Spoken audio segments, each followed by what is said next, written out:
जीव क्षण मात्र सब भूल चुका होता है मित्र, किससे हम क्या कह रहे हैं ये भिन्न वृत्ति है। इससे मेरा क्या होने वाला है इसे देखना चाहिए। डीबी कासलीवाल जी, मित्र जीवन में इस बात का ख्याल रखते महाजन लोग, किसी चांडाल ने, किसी अभद्र ने, किसी शूद्र ने मित्र कहीं गोबर तेरे ऊपर फेंक दिया, ऐसे निकल जाना जैसे आपको पता ही नहीं चला।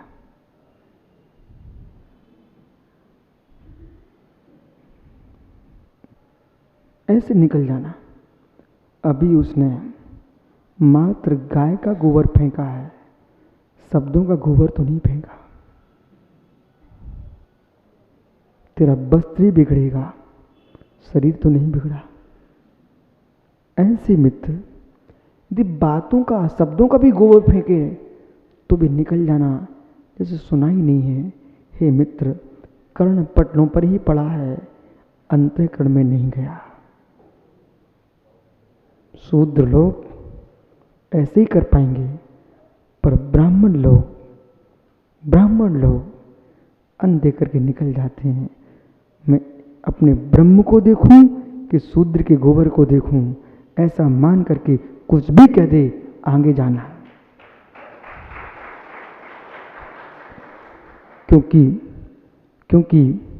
क्योंकि मुझे छोटे में पढ़ाया गया था बेटा, ये शब्द बोला गया था बेटा, जब भी गीला होगा तो पोशाक वाला होगा, नंगा क्या गीला होगा, वो तो पानी गिरेगा बह जाएगा। जिसके पास इज्जत की पोशाक है, जिसके पास चारित्र की पोशाक है, जिसके पास समत्व की पोशाक है, सील की पोशाक है, उसे सुरक्षित रहना चाहिए। इन नंगों से क्या बात करना जो सील संयम से नंगे हैं। इसलिए शांत रहना चाहिए। इस शांति का कोई ये ना कहे कि डरते हैं, इस शांति को ये ना कहे इनसे भयभीत हैं, कोई ये ना सोचे कि मैं इनसे डरता हूं, उनसे डरता हूं। मित्र, मैं किसी से डरने वाला नहीं हूं, मात्र कर्मों से डरता।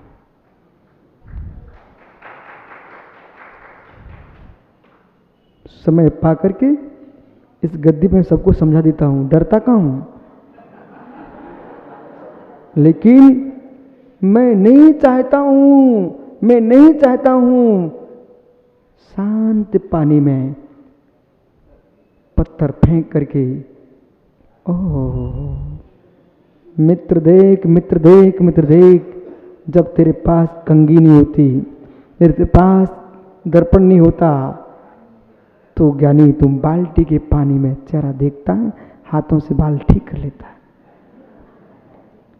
इसी बीच में जब कासलीवाल भरी पानी की बाल्टी में अपना चेहरा देख, स्वच्छ चेहरा देख रहा था, वो ज्ञानी गर्ग पाकिस्तानी गया गर्व, उसने धीरे से पत्थर छोड़ दिया। कहाँ? बाल्टी में। मित्र, चेहरा दिखना बंद होगा कि नहीं? बस तुम यही मानो, मैं चेहरा देखने में लगा हूं, तुम्हारे पत्थर को देखने की समय नहीं है मेरे पास।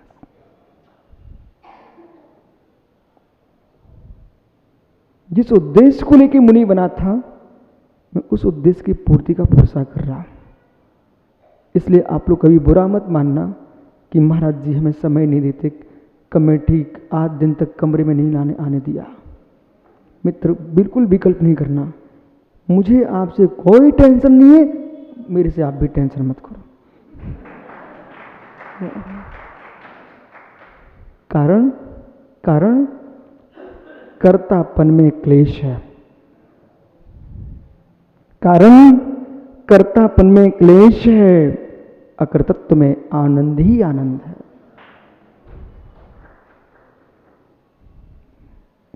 एक क्षण को माताओं से पूछ लो, नहीं तो बेचारी कहीं हमसे कभी नहीं पूछते। भैया आप पूछ लेना, मैं बता देता। ये जो माताएं जो औरंगाबाद की बहू बन के आई हैं, ये अपनी माँ के घर में जब थी तो श्रावण के महीने में बढ़िया आम के व्रत पर झूला झूल के आन लूट रही थी। उस समय क्या औरंगाबाद के पाटनी परिवार में कोई दुख था तो रो रही थी क्या? कि कोई कासलीवाल परिवार में दुख था, कोई रो रही थी क्या? तो अन्य दत्ते नखाते चकाते इतने सारे परिवारों को कोई दुख हो रहा था तो क्या रो रही थी क्या? माँ, पर घर में तुम आकर के कर्तापन स्थापित कर लिए, तुमको जिनने जन्म दिया था उनको भूल करके उन्हें रोटी खिला रही हो, जो तेरा जीवन लूट रहे हैं। अब कुछ कहो।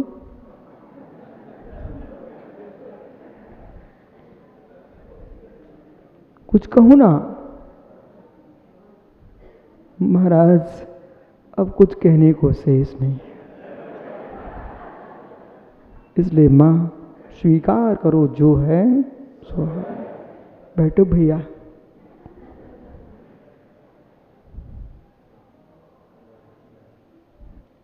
संधारी शीलहरा,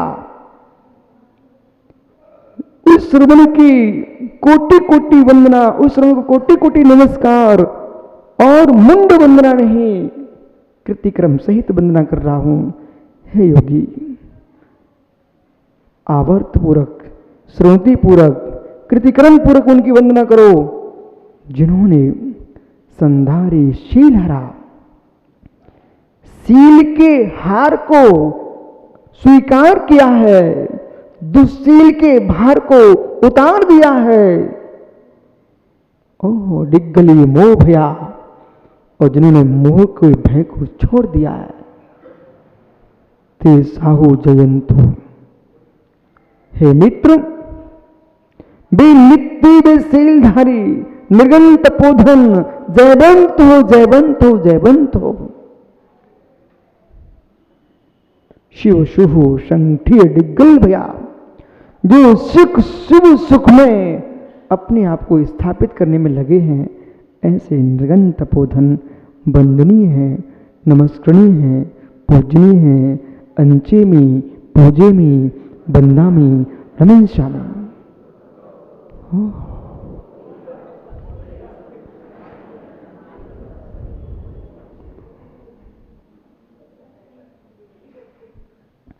सम सत्व बंधु भक्खो, सम सत्व बंधु भक्खो। जिनको शत्रु में मित्र साम्य सागर, मैं 3 करोड़ 9 कोटि मुनियों को नमस्कार कर रहा हूं। बेटा, मेरी नमस्कार को झेलने के लिए आपको बहुत सोचना पड़ेगा, इसलिए ये निर्णय करो कि गुरु पिच्ची उठा के तुमको नमस्कार करे, प्रतनमस्तु बोले, शिष्य को उसमें पानी पानी होना चाहिए। कहीं गुरु की वंदना मेरे प्रति झूठी तो नहीं हो रही है। मतलब समझना, एक गुरु पिच्ची उठे प्रतनमस्तु कर रहा है, मैं इसका पात्र हूं कि नहीं, ये खोजना चाहिए। धन्नो जैन दर्शन, जो एक सामान्य आदमी को स्वयं दीक्षा देता है, वही गुरु स्वयं उनको नमस्कार करने के लिए बैठ जाता है।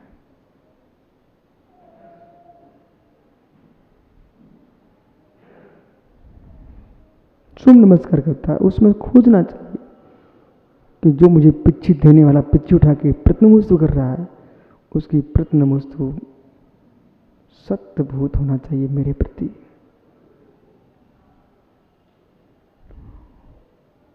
कोई रोष नहीं, कोई दोष नहीं, बिल्कुल मैंने धीरे धीरे समय दिया आपको। आज पूरा 241 नंबर की गाथा का चिंतन करो, कितनी विपरीतताएं सामने झलक जाएं। विपरीतताएं पराश्रय भाव है, समत्व भाव स्वाश्रय भाव है। यथार्थ कहूं ना, ये सुब्रत सागर कह रहे थे कल परसों, कल प्रवचन थे ना इनके, कल ही तो थे।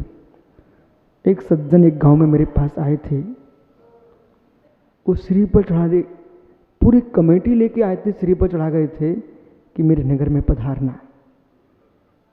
फिर आए थे श्री पर लेके, महाराज हमारे नगर मत पधारना। ऐसे काल में आप क्या करोगे मुनि बन के?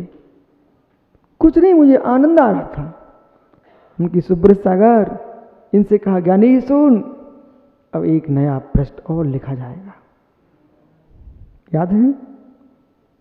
एक नया पृष्ठ और लिखा जाएगा। बोले क्या? कि ऐसा करने के बाद भी मन में संकल्प विकल्प नहीं आए। उस जीव से मैंने मालूम क्या कहा, आप चलो, परंतु मैं वहीं आ रहा हूं जहां तुम मना करने आए हो। हाँ, मैंने स्पष्ट कहा, मैं वहीं आ रहा हूं। बोले महाराज कैसे आएंगे? मेरे मित्र, किसी घर में जाना, घुसना, कपाट बंद है तो मुनि को मना है, परंतु नगर की गलियों में जहाँ जन सामान जा सकता है वहाँ दिगंबर मुनि बिना पूछे जा सकते हैं।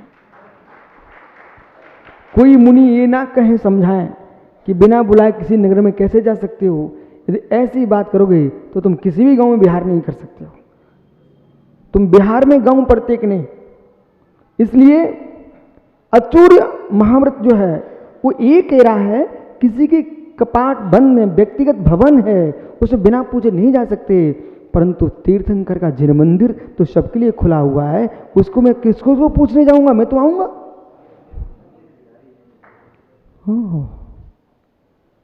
यथार्थ बताऊं ना भैया, यदि मैं विचार कर लूं ना कि मुझे औरंगाबाद आना है, तो कोई शक्ति ऐसी नहीं है कि मुझे रोक पाए, और मुझे तुम्हारे श्रीफल की कोई आवश्यकता नहीं। और मुझे नहीं आना है तो तुम कितनी श्रीफल चढ़ा लेना, कोई नहीं बुला सकता, क्योंकि हमारे आगम में स्पष्ट लिखा है, ये मुनिराज अतिथि हैं। इस श्रीफल वगैरह वर्तमान की व्यवस्था है, पहले तो मुनिराज बिहार करते ही थे ना।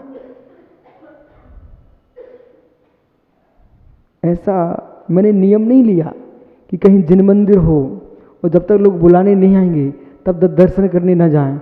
मैं तो जहां भगवान होते हैं वहां दर्शन करने चला जाता। अब जिसको लाभ लेना है वो रोक ले, जिसको लाभ नहीं लेना है तो बहने दे। अरे भाई, गोदावरी बह रही है, वो तो बह रही है। अब महाराष्ट्र के लोगों को पानी चाहिए तो बांध बांध लो। नर्मदा बह रही है मध्य प्रदेश से, अब मध्य प्रदेश वाले नहीं समझे तो नहीं समझे, परंतु यहां गुजरात और महाराष्ट्र के बीच में बहुत बड़ा बांध बन गया। पता है आपको? नर्मदा पे बांध बना बहुत बड़ा। हे मित्र, पानी तो बह रहा है, तुम्हें चाहिए तो बांध बांध लो, नहीं चाहिए वो तो सागर में जा रहा है।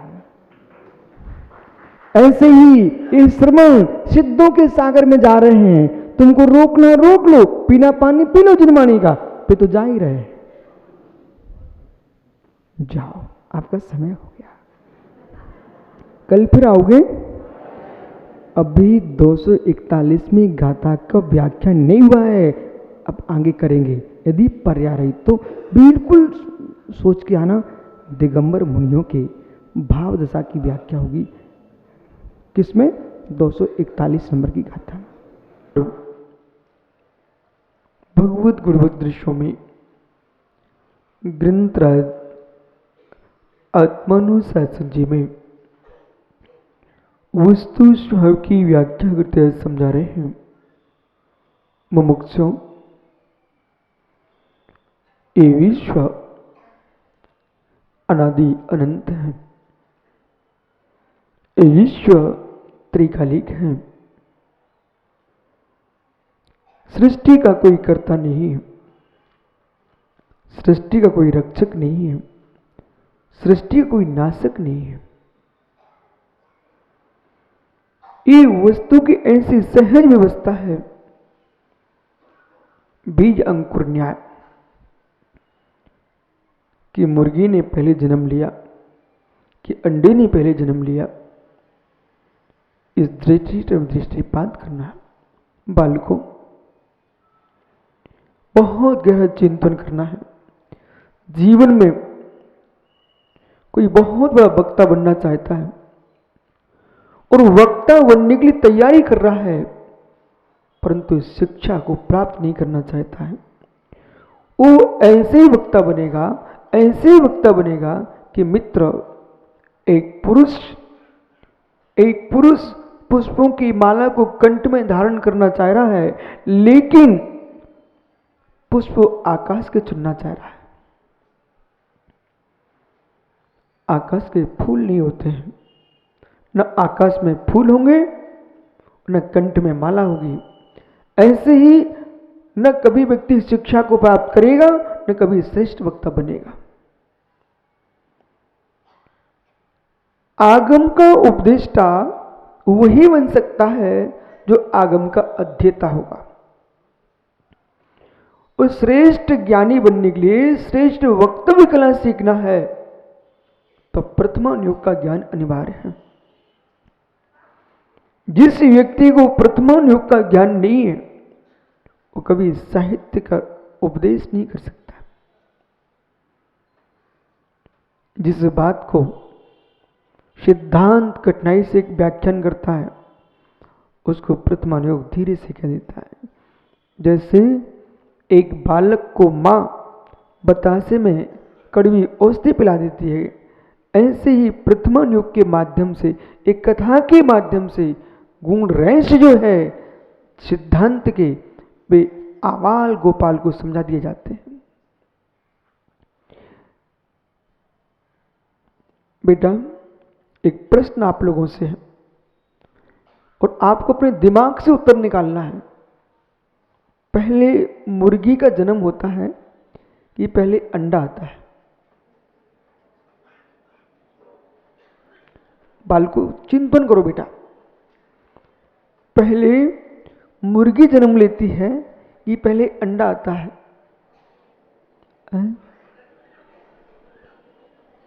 बोल बेटा। मुर्गी, अंडा नहीं होगा तो मुर्गी कहां से जन्म लेगी? अब बोल, पहले कौन जन्म लेता है? अच्छा, मुर्गी नहीं होगी तो अंडा कहां से आएगा? अब बोल बेटा, जन्म कौन लेता है? मतलब समझना, विश्व में कितने अज्ञानी लोग हैं। वे वस्तु की उत्पत्ति मानते हैं, वे वस्तु का आदि मानते हैं, वे वस्तु का अंत मानते हैं, जबकि वस्तु का आदि नहीं है, वस्तु का अंत नहीं है, वस्तु का मध्य नहीं है, वस्तु अनादि अनंत है। जो पदार्थ